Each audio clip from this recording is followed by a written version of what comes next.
중에 두 번째 설교를 우리가 공부하고 있습니다. 항상 성경을 볼 때 전체 문맥 속에서 본문이 무엇을 말하려고 하는가, 그것을 살피는 것이 중요하기 때문에 항상 본문 배경을 설명하지 않을 수가 없습니다. 4장에서 26장까지 두 번째 설교지요. 정확하게 말하면 4장 44절에서 26장까지입니다.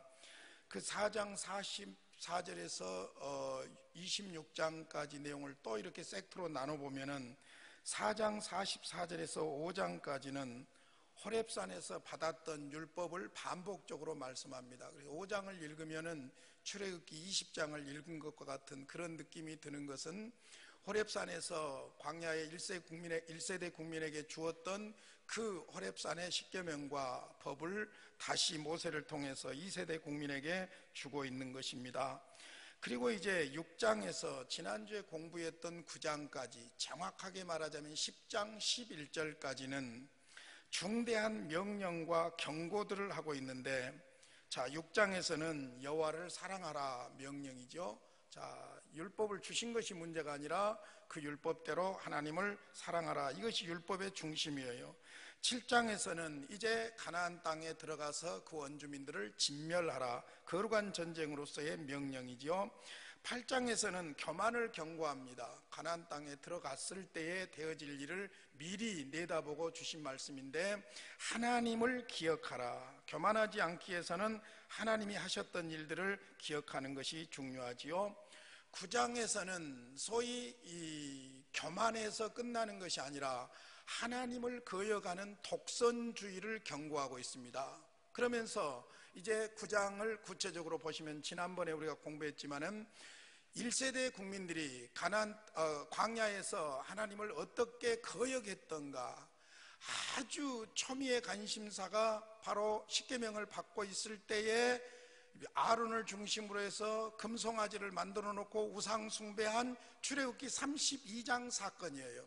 그 사건과 함께 이후에 광야에서 수없이 하나님을 거역하고 배신했던 일들을 다 기록하지는 않지만은 요약해서 중요한 이슈들만을 이야기하고 있습니다. 특별히 9장에서 가나안 정복이 이스라엘의 의로움 때문이 아니다, 그리고 이스라엘의 반항하는 역사에 대해서 9장 7절로 29절까지 쭉 이야기하는데, 다시 설명할 필요가 없으니까 다 말씀드리지 않겠습니다만은, 마지막 9장 8절에서부터 9장 정확하게 7절부터지요. 호렙산에서 8절이죠. 호렙산에서 하나님을 경노하게 했던 일들에 대해서 쭉 이야기하면서 9장 22절에 또 다른 사건에 대해서 이야기를 합니다. 그런데 다시 9장 25절로 가면은 그때에 그랬죠. 그때에, 자, 호렙산에서 율법을 받고 있을 때 이스라엘 백성들이 금송아지 만들어 놓고 우상을 숭배할 때 하나님께서 그들을 멸하시겠다고까지 했을 때에 25절부터 29절까지는 하나님 앞에 모세가 간절하게 기도합니다. 다 어떻게 기도했던가 하는 것들을 지난번에 말씀을 드렸지요. 자, 그러면 지난번에 9장 29절까지 우리가 공부를 했는데, 사실상 10장 11절까지가 거기에 해당합니다. 왜냐하면 25절, 9장 25절에서 그때에 그랬죠. 그 그때에 하고 10장 1절에 그때에 하고 연관이 있는 거예요. 그러니까 이스라엘 백성들이 금송아지를 만들어 놓고 우상을 숭배했을 때 시내산에 있는 모세에게 내려가라고 하면서 이 백성이 범죄하고 있다고, 그들을 진멸하고 있다고 했을 때 모세가 하나님 앞에 자기 이름을 지어둘지언정 이 백성을 불쌍히 여겨달라고 하면서 하나님의 약속과 그 다음에 하나님께서 이 백성을 끌어내서 광야에서 죽게 하면은 이방인들이 뭐라고 하겠습니까 하면서 하나님의 사랑에 하소연하면서 간절하게 기도했지요. 그래서 28절, 9장 28절, 29절 보면, 주께서 우리를 인도하여 내신 그 땅 백성이 말하기를, 여호와께서 그들에게 허락하신 땅으로 그들을 인도하여 드릴 만한 능력도 없고 그들을 미워하기도 하사 광야에서 죽이려고 인도하여 내셨다 할까 두려워하나이다. 그러면서 29절, 그들은 주의 큰 능력과 펴신 팔로 인도하여 내신 주의 백성 곧 주의 기업이로소이다 하였노라. 간절하게 하나님 앞에 이렇게 기도했다는 거예요. 그 기도의 결과, 그것이 바로 10장 1절에서 11절까지예요. 그때에 여호와께서 내게 이르시기를. 자, 하나님께서 이제 응답을 하시는데 백성들을 멸하시겠다는 것이 아니라 이제 다시 율법을 주시겠다는 것이죠. 두 돌판을 준비해라. 이제는 그 돌판을 보관할 언약궤를 준비해라. 그래서 하나님께서 처음에 주셨던 말씀과 똑같은 십계명을 모세를 통해서 주셨다고 말씀합니다. 그리고는 10절 11절 보겠습니다. 10장 10절 11절 내가 처음과 같이 40주 40야를 산에 머물렀고 그때에도 여호와께서 내 말을 들으사 너를 차마 멸하지 아니하시고 여호와께서 내게 이르시되 일어나서 백성보다 먼저 길을 떠나라. 내가 그들에게 주리라고 그들의 조상들에게 맹세한 땅에 그들이 들어가서 그것을 차지하리라 하셨느니라. 자, 여기서는 간략하게 이렇게 한마디로 딱 정리하고 있지만은 출애굽기 32장, 33장, 34장을 쭉 보시면은 32장에서 끝부분에 하나님 앞에 모세가 간절히 기도하니까 하나님께서 철회하시겠다고 하시면서도 하나님께서 올라가거라, 약속했으니까 보내주마, 그러나 나는 너희들과 함께 가지 않겠다 그럽니다. 그러니까 하나님 앞에 모세가 또 기도를 하죠. 하나님 함께 가시지 않으면 올라가지 않겠습니다. 아주 중요한 말이죠. 하나님이 함께 하지 않으면 무슨 의미가 있느냐 그 말이죠. 하나님께서 함께 가지 않으면 나도 올라가지 않겠습니다 하니까 하나님께서 함께 하겠다 해서 이제 계속해서 그 행군을 하게 되는 내용들을 여기서는 간략하게 앞서가라 해서 가게 됐다, 이렇게 정리하고 있는 것입니다. 자, 그러니까 10장 12절에서 6장에서 10장 11절까지가 아주 중대한 명령과 경고지요. 그래서 먼저 율법을 반복적으로 주시고 그 율법의 중심 의미로서 하나님을 사랑하는 것, 말씀대로 순종하는 것, 번성할 때도 교만해지지 않는 것, 하나님을 거역하지 않는 것, 이런 것들에 대한 중대한 명령을 하시면서 과거에 1세대 국민들이 광야에서 하나님을 거역했던 실예를 들고 이제 10장 11절까지 정리가 되어집니다. 그러면서 이제 10장 12절부터 오늘 그 부분을 공부하려고 하는데요, 10장 12절부터 22절까지는 하나님께 순종하고 하나님을 사랑하고 해야 되는데 무엇 때문이냐면은 하나님이 너희들을 선택했기 때문이라는 거예요. 그리고 이제 조금 더 정리를 해서 나아가 보면은 11장 1절부터 7절까지는 하나님이 너희들에게 강력하게 역사하셨던 그 사건으로 인하여 하나님께 순종하라는 것입니다. 그리고는 마지막 11장 8절로 25절에 보면은 성공과 행복이 하나님의 손에 달렸으므로 순종하라. 그리고 11장 마지막 26절 이하에서는 그발산과 그 다음에 그 축복의 산과 저주의 산을 이야기하면서 하나님의 축복과 저주를 결론으로 말씀하면서 이제 일단락이 되고 있는 것을 볼 수 있습니다. 자, 그러면 오늘 10장 12절부터 마지막 22절까지 한번 보도록 하겠습니다. 12절에 보면 이스라엘아 내 하나님 여호와께서 내게 요구하시는 것이 무엇이냐 그랬어요. 여호와께서 너희들에게 요구하시는 것이 무엇이냐? 하나님이 하나님의 백성들에게 요구하는 것이 있어요. 그래서 지금 십계명을 주셨고 십계명과 관련해서 아주 중요한 명령과 경고들을 주신 거예요. 자, 그런데 12절부터 13절까지 보면은 아주 중요한 5가지 동사가 나옵니다. 하나님과의 관계에 있어서 하나님을 어떻게 대할 것인가, 혹은 하나님을 어떻게 섬길 것인가에 대한 5가지 동사가 나오는데 이것이 바로 하나님의 백성인 이스라엘의 행복의 조건이라고 말할 수가 있어요. 행복의 조건이라고 말할 수 있습니다. 자, 첫 번째 동사는 무엇인가 봅시다. 먼저 이스라엘아 내 하나님 여호와께서 내게 요구하시는 것이 무엇이냐? 첫째, 곧 내 하나님 여호와를 경외하라. 경외한다는 말은 fear, 두려워한다, 그런 의미도 있어요. 정말로 하나님에 대한 자세가 신중하고 진중하고 진지한 태도를 말합니다. 아주 사랑하기 때문에 어려워하고 아주 좋아하기 때문에 두려워하고 그런 거예요. 저분이 나를 버리면 어떨까 하는 어떤 거룩한 두려움이에요. 공포적인 노예적인 두려움이 아니라 거룩한 두려움, 내가 하나님의 사랑을 받지 못하면 어떻게 할까 하는 이런 거룩한 두려움. 그래서 첫 번째가 내 하나님 여호와를 경외하라, 경외하라는 거예요. 구원받은 하나님의 백성들은 먼저 하나님에 대한 근본적인 자세가 경외하는 자세여야 할 줄로 믿습니다. 할렐루야. 그 다음 두 번째 동사가 행하라 그랬어요. 무엇을 행하라고 했냐면은 그의 모든 도를 행하고 그랬어요. 도는 무엇을 말합니까? 말씀을 말하지요. 하나님이 계시고 하나님이 그 백성에게 말씀하셨지요. 그 말씀대로 어떻게 하라는 거예요?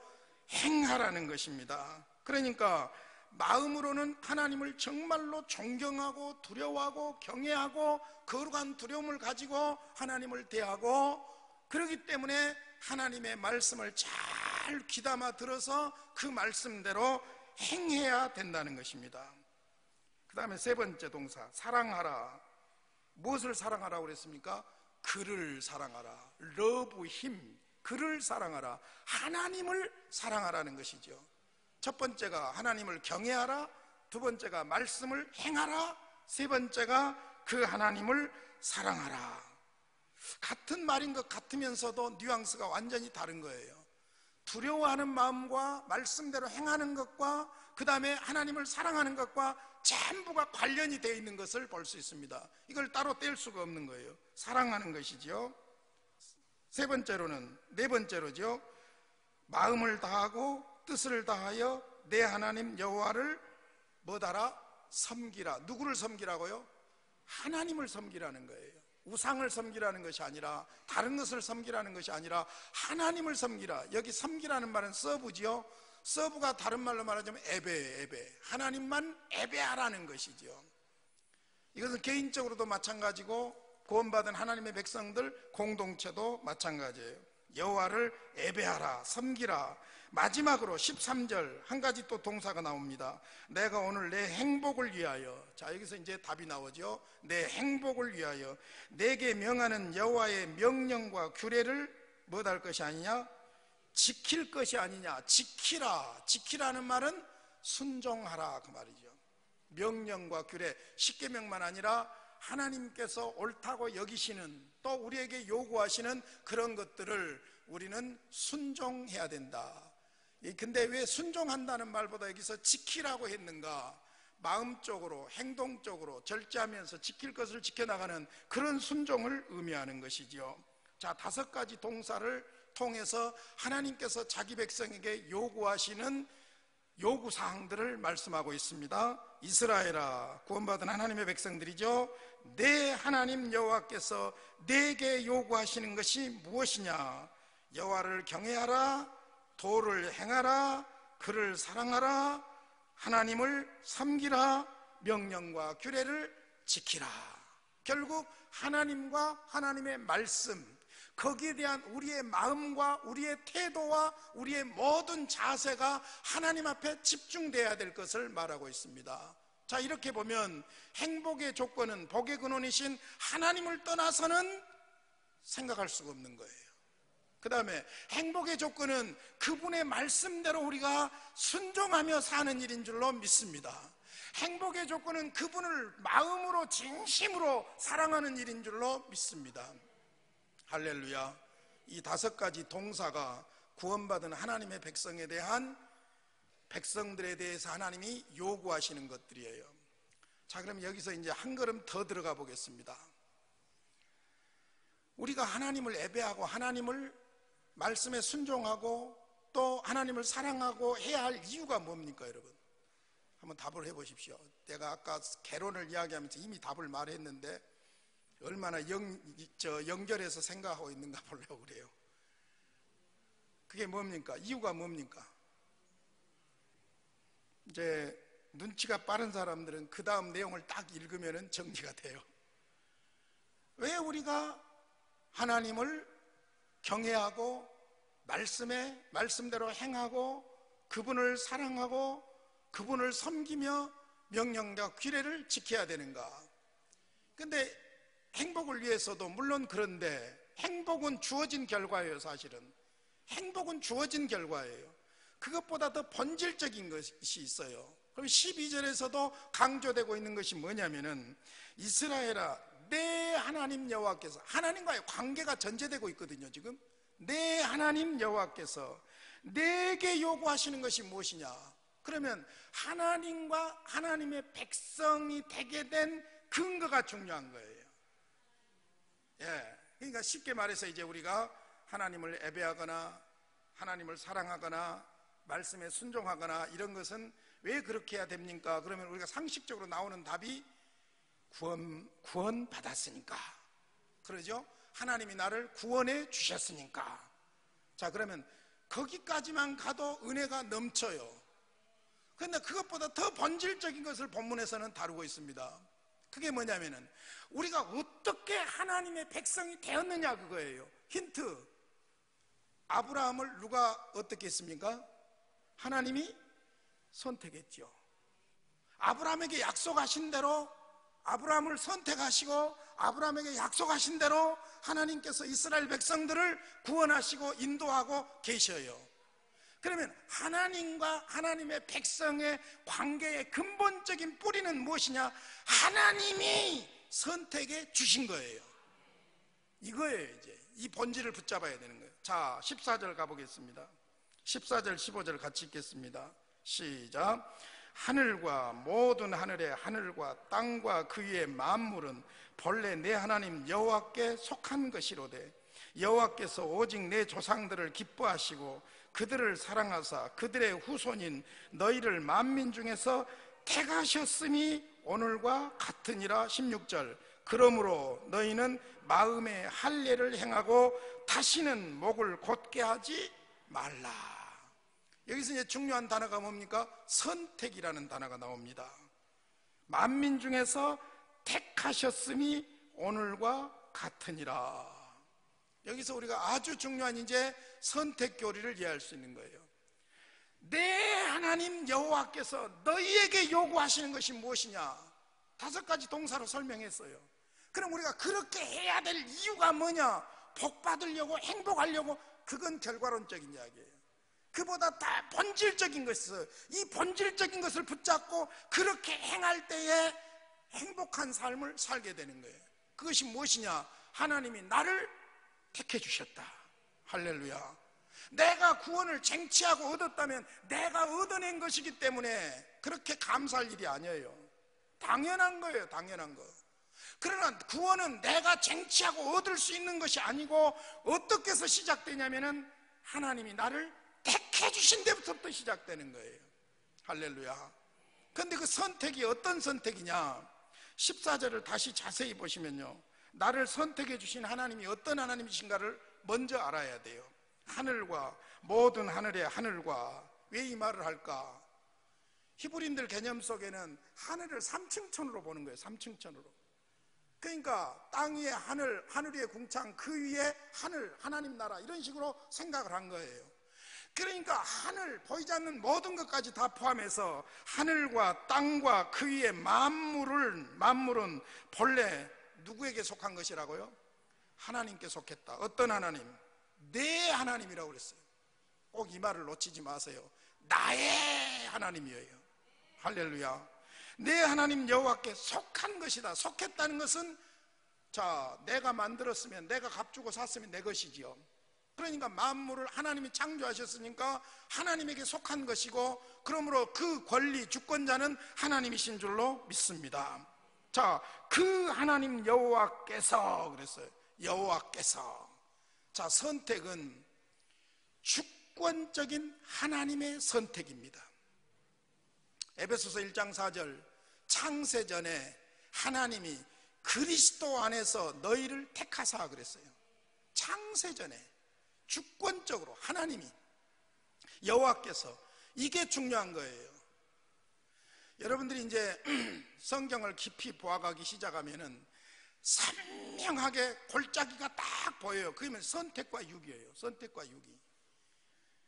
뭐 그거 부정하려고 뭐 하나님은 사랑인데 무슨 지옥이 있겠느냐, 모두를 사랑하신다, 모두를 구원하신다, 이로 받으려고 벨 생쇼를 다 쓰고 억지를 써도 성경을 깊이 보면은요, 반드시 하나님의 선택이 있고 유기가 있고, 이 선택과 유기의 결론이 천국과 지옥으로 귀결되는 거예요.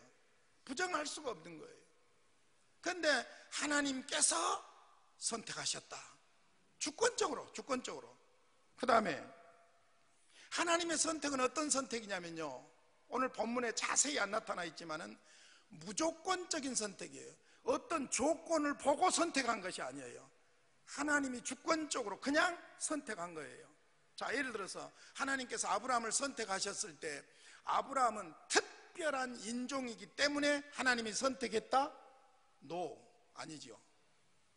이미 창세기 12장에 아브라함을 선택하기 전 11장 끝부분에 보면은 아브라함이 자기 아버지 데라와 함께 나오기 시작해요. 어디에서? 메소포타미아에서. 거기는 우상 숭배하던 곳이에요. 아브라함의 아버지 데라는 우상을 판매하던 사람이었어요, 어떤 면에서.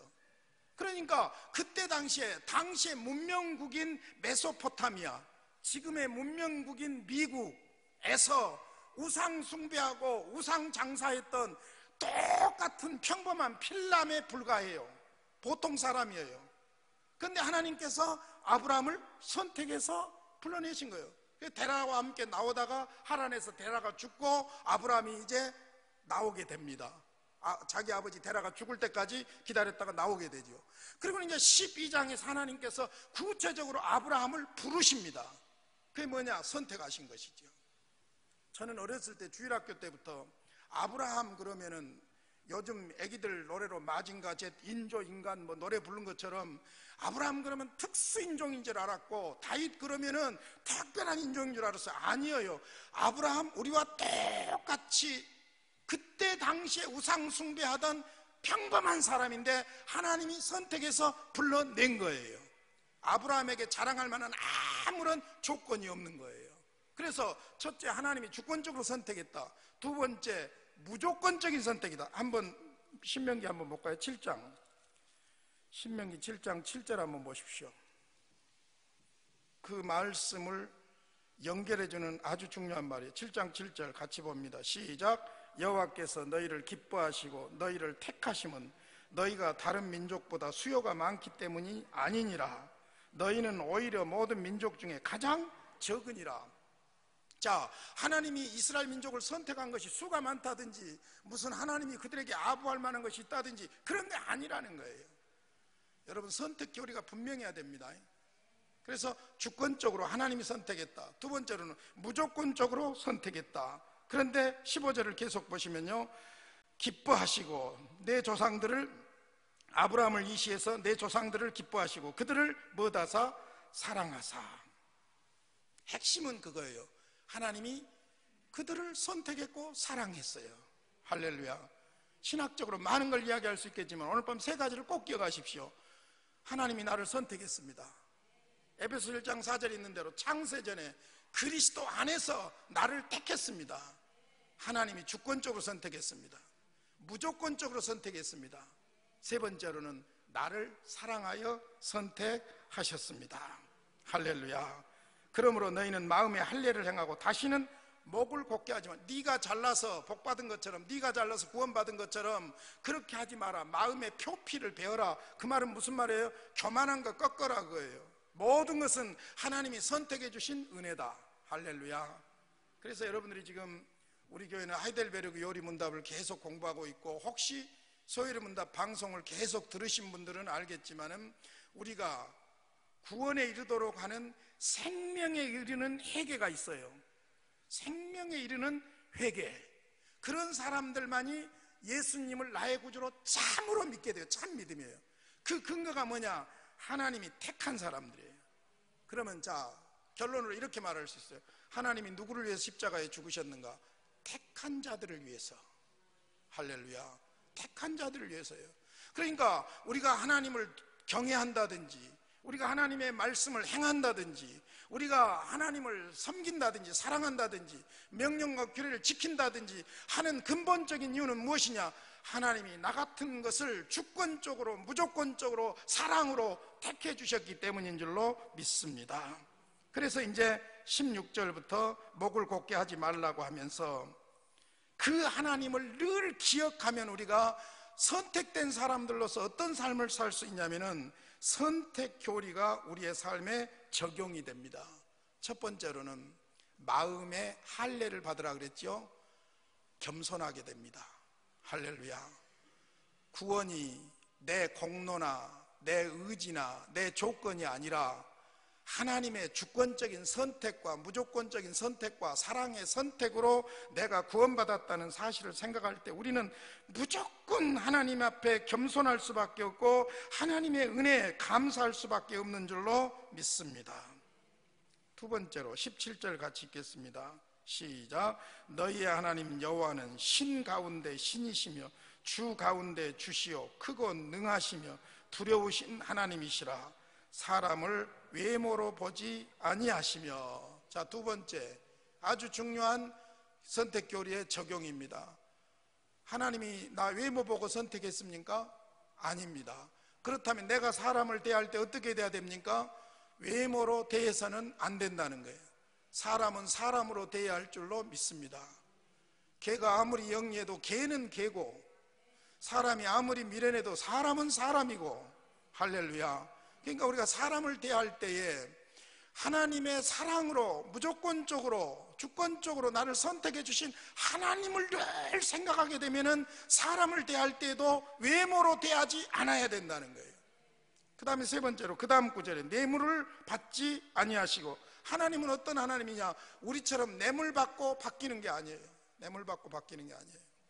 우리처럼 뇌물 받고 사람을 이용하는 게 아니에요. 그러니까 사람을 돈으로 조종하려고 하지 말아라 그 말입니다. 사람을 돈으로 조종하려고 하지 말아라. 왜? 하나님의 선택된 하나님의 백성들이기 때문에 하나님은 그렇게 움직이지 않는다는 겁니다. 그 다음 네 번째로는 약한 자들을 도우라는 것입니다. 18절 19절 같이 읽겠습니다. 시작. 고아와 정의를 행하시며 나그네를 사랑하여 그에게 떡과 옷을 주시나니 너희는 나그네를 사랑하라. 전에 너희도 애굽 땅에서 나그네 되었음이니라. 할렐루야. 하나님이 나를 선택해 주셨습니다. 주권적으로 선택해 주시고 무조건적으로 선택해 주시고 나를 사랑해 주셨습니다.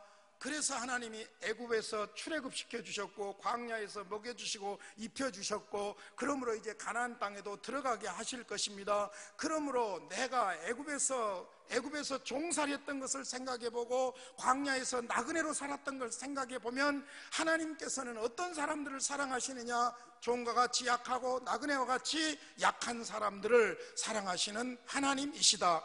그러므로 당대에 지금은 전혀 문화적으로 차이가 있지만은 당대에 법적인 후견인이 없는 과와 가부, 그리고 집도 없고, 우리 옛날 어르신들 말로 하면 집도 절도 없는, 의지할 데 없는, 비도 눈도 피할 데 없는 나그네들, 그 사람들을 불쌍히 여기라는 것이죠. 저는 어렸을 때 시골에서 살았는데 우리 집이 그 할아버지 할머니가 주무시는 방이 꽤 컸어요. 근데 이상하게 대개 보면은 장손이 할아버지하고 할머니하고 같이 자는데 저는 이상하게 엄니 아버지하고만 잘라고 예를 써가지고 엄니 아버지하고 같이 잤어요. 내 남동생이 꼭 할아버지 할머니하고 잤어요. 그러니까 내 남동생이 할아버지 할머니 사랑을 엄청 받았고, 나는 장손인데도 할아버지하고 별로 사이가 안 좋았어요. 첫째, 할아버지가 교회 다닌 거 싫어했고 나는 교회 다니라고 고집 피웠고, 그러니까 할아버지하고는 일단 코드가 안 맞아. 근데 내 동생은 얍삽해가지고 자식이 지가 할아버지 좋아하는 대로 맨날 하거든요. 교회도 가다가도 교회 가지 마라 그러면 그냥 안 가불고, 그러니까 할아버지가 더 이뻐한 거예요, 어떤 면에서. 근데 그 큰 방인데 겨울 같은 데 보면 보따리 장사들이 와요. 보따리 장사들이 오면 여관이 막 많이 있고 그런 상황이 아니기 때문에 보따리 장사들이 와서 집이 넓은 집에, 잘만한 집에 와서 자거든요. 그럼 내 어렸을 때 기억에 자고 아침밥까지 잡수시고 가는데 갈 때 뭐 보따리 장식 뭐 물건 하나 주고 가고 이제 그런 것이 생각나요. 생각해 보면 지금처럼 심지어는 뭐 들판에다가 무인태를 지어놓고 이 생쇼를 하고 난리를 치는 문화에서는 이해할 수 없는 일이지만은 어찌됐든 사회적인 약자에 대해서는 우리가 하나님 앞에서 약자였다는 것을 생각하고 이런 약자인 나를 하나님이 나를 살펴주셨다는 사실을, 선택해 주셨다는 사실을 생각하면서 그들을 조건 없이 사랑하고 베풀어야 할 줄로 믿습니다. 강도가 들었는데 꼼짝 마, 두 손 들어 그랬어요. 그러니까 주인이 놀래가지고 부들부들 떨면서 두 손을 못 든 거예요. 두 손 들으니까 그러니까 내가 50견이어서 미안하다고 두 손을 못 든다고 미안하다고 막 그러니까 이 강도가 50견 때문에 엄청나게 고생을 했던가 봐. 그냥 자기 아픈 것이 생각나요. 오메 50견으로 아프냐고, 그거 뭐 먹으면 좋고 어떻게 하면 좋고 하고 둘이 앉아서 이야기하다가 친해져 버렸다는 거예요. 도둑놈하고. 보초를 서는 보초병이, 혀가 짧은 보초병이 있었어요. 한 병사가 지나가니까 꼼딱마 그랬어요. 꼼딱마. 그러니까 아이 꼼딱마 그러니까 아이 깜짝이야 그랬어요. 그러니까 보초도 혀가 짧고 지나가는 병사도 혀가 짧고 그러니까 둘이 총 내려놓고 앉아서 둘이 혀 짧은 소리로 통했다고 그러잖아요. 그러니까 약한 사람끼리 또 그렇게 통하죠. 여러분, 아파본 사람이 아픈 사람 이야기하면 아픈 사람한테 위로가 돼요. 그러죠. 내가 암이 걸려가지고 이러고 저러고 했는데 하면 암 걸린 사람은 대번에 그냥 통합니다. 그러죠. 우리도 나그네였고 우리도 갈 곳 없었고 비참했는데 하나님이 그들을 먹여주시고 입혀주시고 선택해서 보호해 주신 거예요. 할렐루야. 그러므로 이런 걸 생각하면서 우리는 하나님이 나를 선택해 주신 이 놀라운 하나님의 은혜를 삶 속에 그렇게 적용해야 할 줄로 믿습니다. 네 가지 말씀드렸는데 기억하실란가 모르겠네. 하나님이 선택되어서 구원받았으니까 첫째 어떻게 해야 된다고요? 겸손해야 된다. 마음에 할례를 행하라. 두 번째로는요, 사람을 외모로 판단하지 말라. 야고보서 2장에 보면 재밌는 이야기 하시잖아요. 성전에 사람이 왔을 때 돈 있는 사람은 여기 앉으소서 저기 앉으소서 하고 가난한 사람은 너는 그거 앉든지 내 발등상에 있든지 하라. 그렇게 하지 말라는 것이죠. 사람을 외모로 취하지 말라는 것이죠. 그 다음에 세 번째로는 뭡니까? 돈으로 사람을 이용하려고 하지 마라. 뇌물이지요. 돈으로 사람을 이용하려고 하지 말라. 그 다음에 약한 자를 도우라. 18절 19절 고아와 가부 나그네, 이것은 아주 구약 성경의 주제예요.